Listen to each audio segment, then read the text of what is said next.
Magandang buhay sa inyong lahat, aming mga malulugod na taga-subaybay, mga kaibigan, mga mag-aaral, at mga kabataang laging uhaw sa kabyasnan sa larangan ng matematika. Nariritong muli ang inyong matinik at ang musikero channel na laging andang magbigay ng kabyasnan at tulungan kayong mapalawak pa ang inyong kaalaman sa matematika. Ang ating sesyon sa diskusyong ito ay ating pinamagatang Integration of Trigonometric Functions Part 2, Tagalog version. Ngunit bago po natin simulan ang ating programa at ang ating sesyon, isang paanyaya lamang po. Mag-subscribe po muna tayo sa ating channel, Matinik at ang Musikero. At kung subscribe na po kayo, maaari na po natin ngayong simulan ang ating diskusyon. Ang karuktong ng ating Part 1, ito po ngayon ang ating Part 2 ng Integration of Trigonometric Functions. Para sa ating panimula, ito po ngayon ang ating formula number 3. The integral of tangent u du is equal to negative ln of cosine u plus c. At upang mabigyan kayo ng kaliwanagan sa kagamitan ng ating formula, naririto po ngayon ang ating halimbawa. At ang ating halimbawa, what is the indefinite integral of 8 tangent 8x dx? What is the integral of 8 tangent 8x dx? At kagaya din po ng dati, kailangan po muna nating maghanap ng value ng u. At ang u ay atin lamang mahanap sa ating given example. In our given example, ang value ng u is equal to 8x. At dahil meron na tayong value ng u, which is actually equals to 8x, ang ating susunod na akbang, atin itong hanapan ng derivative. At ang derivative natin, du is equal to 8 dx sapagkat ang derivative ng u is du at ang derivative ng 8x is 8 dx. After nating mahanap ang ating derivative na du is equal to 8 dx, muli nating babalikan ang ating given example na integral of 8 tangent 8x dx. Ating ikukumpara ang ating given example sa ating mga nabuong equations na u is equal to 8x at du is equal to 8 dx. Na kung saan ang ating susunod na maging proseso ay ang tinatawag nating by substitution process. At dahil sa from our given example na integral of 8 tangent 8x dx, ang value ng 8x is u at ang value ng 8 dx is equal to du, ito na ngayon ang ating nabuong integral equation. Ano ngayon ang integral ng tangent u du? Sapagkat ang ibig sabihin ng 8 tangent 8x dx is equal to tangent u du.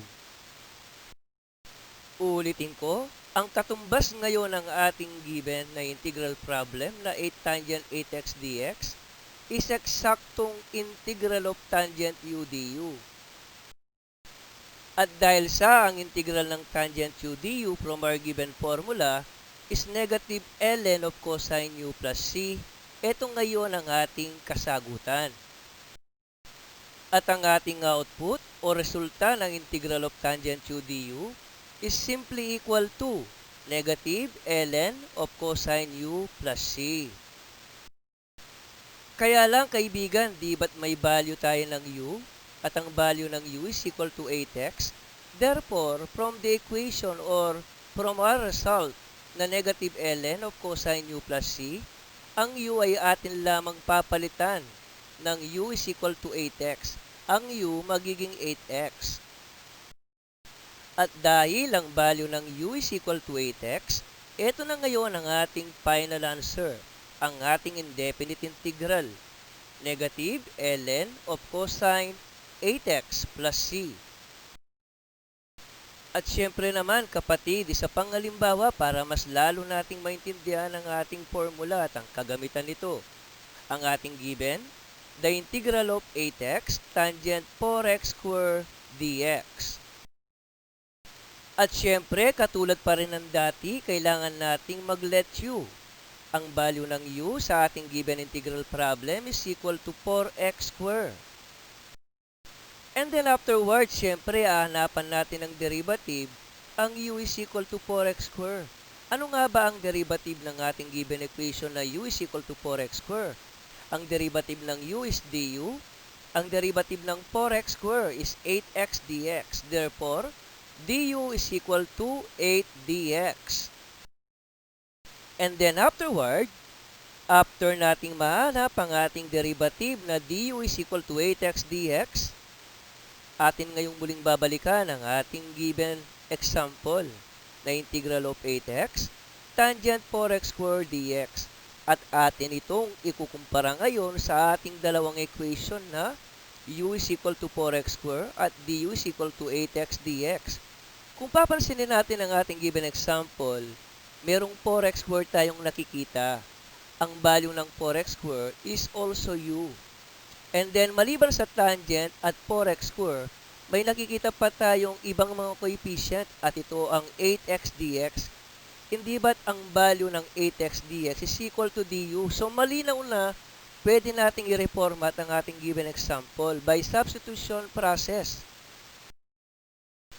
At dahil sa substitution process na ating tinutukoy, ang ating given example ngayon ay marareformat at ito na ang bagong itsura. The integral of tangent u du na. At dahil ang ating given integral problem is tangent u du na ang format, sa Paul, di ba't may eksakto tayong formula ng integral of tangent u du? At equal ito sa negative ln of cosine u plus c. Kaya ito ngayon ang integral ng ating tangent u du. Ang sagot, negative ln of cosine u plus c. At dahil may value na tayo ng u, and u is equal to 4x squared, ito na ngayon ang ating final answer. Finally, ang integral ng 8x tangent 4x squared dx is simply equal to negative ln of cosine 4x squared plus c. At ngayon naman, dadako tayo sa ating pangapat na formula. The integral of cotangent u du equals ln of sine u plus c. At ito ngayon ang ating given example. Kaya ito na kaibigan ang ating halimbawa. The integral of cotangent 3x dx. At katulad pa rin ng dati, ang gagawin nating akbang, mag-aanap tayo ng u o magle-let u muna tayo. Para sa simula ng ating kalkulasyon, kailangan nating mag-let u. Let u is equal to 3x. Ano bang purpose ng let u? Kasi kailangan nating maghanap ng derivative o mag-differentiate. Tandaan, hindi tayo makakapag-integrate kung di tayo marunong mag-differentiate. Sa moralidad, ang ibig sabihin ng differentiate, kababaan ng loob. Ang integration naman is gusto mong umangat. Hindi ka aangat kung wala kang kababaan ng loob. At syempre naman, after natin mag-let u, na kung saan ang u is equal to 3x, hanapan natin ito ng derivative. Tayo ngayong mag-differentiate ng u is equal to 3x. Ang derivative nito, du is equal to 3 dx. After nating makapaghanap ng derivative, du is equal to 3 dx, babalikan ngayon natin ang ating given example na integral of cotangent 3x dx. Kung susuriin natin ang ating halimbawa, ang 3x ng integral of cotangent 3x dx ay may ibang value. Ang value ng 3x is equal to u. And then, kung susuriin uli natin ang ating given example, cotangent wala nang problema 3x ang value is u. Ano naman ngayon ang value ng dx? Yun ang hahanapin natin ngayon. Ano ang value ng dx na pwede nating ipangpalit kay dx? Balikan natin ang ating derivative. Du is equal to 3 dx. Ang need lang natin dx. So, ang gagawin ko sa equation ngayon, ang kabuuan ng equation, i-divide ko ng 3. I-divide ko ng 3. Ang du is equal to 3 dx. And then afterward, After nating makapag-divide ng 3 on both sides of the equation, ang magiging bagong equation na natin is d over 3 equals dx. Uulitin ko, dx is equal to d over 3. So, wala na tayong problema. Ang 3x, ang value is u. Ang dx, ang value nito is d over 3. So, anong susunod na process natin? By substitution process na lang ang ating gagawin. By substitution process, ito na ngayon ang bagong itsura ng ating given example na integral of cotangent 3x dx. Di ba't ang value ng 3x is u? Kaya cotangent 3x is also cotangent u. Di ba't ang value ng dx is d over 3? Kaya ang given natin ngayon, nagbago na. The integral of cotangent u times du over 3.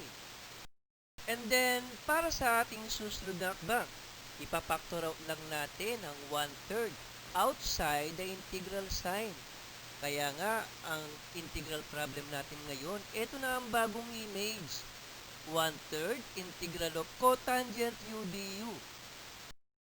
Pero teka lang kaibigan, di ba't may direct formula tayo ng integral of cotangent u du? At ang value nito is ln of sin u plus c. Kaya ang ating given integral problem ngayon sa kanyang bagong image na 1/3 integral of cotangent u du is also equal to 1/3 ln of sin u plus c.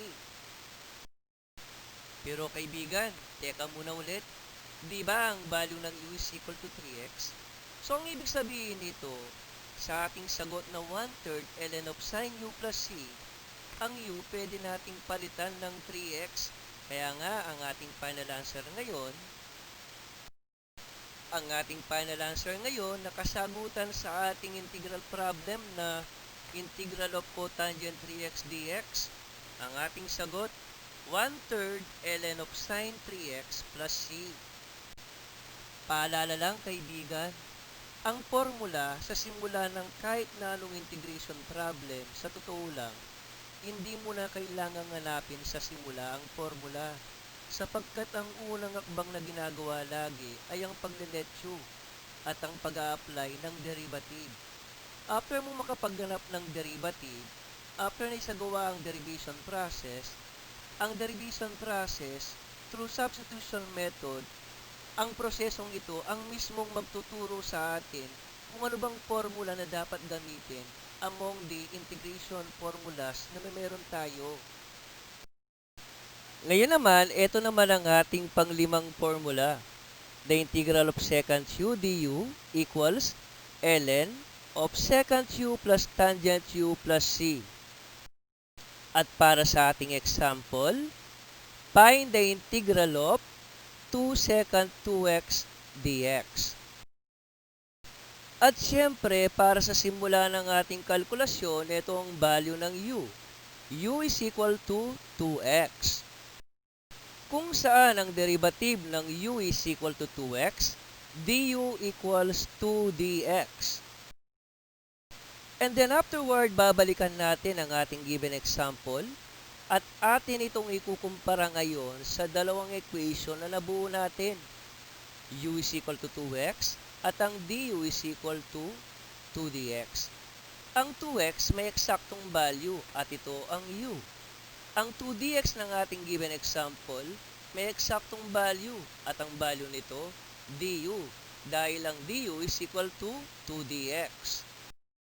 And then afterward, after nating ikumpara ang ating given example sa u is equal to 2x at du is equal to 2 dx, ito na ngayon ang bagong format ng ating given example. Ang given example natin pala na integral of 2 secant 2x dx, ito rin ang integral of secant u du. Dahil ang value ng 2 dx is du at ang value ng 2x is u.